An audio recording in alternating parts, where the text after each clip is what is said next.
मी तो उपेंद्रचा रोल त्याला सांगितलेलं कर म्हणून, तर ही वॉज व्हेरी हॅपी. तो म्हणजे प्रचंड आवडलेला सिनेमा आहे त्याला. म्हणजे मला आत्ता मला 2 दिवसापूर्वी भेटला, मला म्हणजे म्हणाला उपेंद्र लिमे यांनी साकारलेली जी आता भूमिका आहे त्याच्यासाठी तुम्ही सलमानना विचारलं आणि त्याला खूप आवडलेली आणि तो होई म्हणालेला. वाह. पण आत्ता मला म्हणजे आहे आता एक अनफॉर्च्युनेट इन्सिडेंट झाला. त्याच्या आधी मला ईदच्या दिवशी मी गेलो त्याकडे.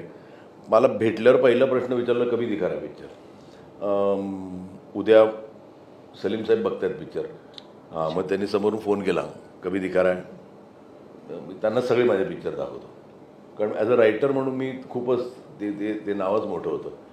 तर उद्या बघतायत ते. पण बघेल सलमान 1-2 दिवस. त्याच्या प्रचंड खूपच आवडलेला सब्जेक्ट आहे त्याला. त्यामुळे बघू आता. मी आय एम जस्ट वेटिंग. हां, उद्या वडील आणि त्याच्या वडिलांची मस्त गँग असते छान.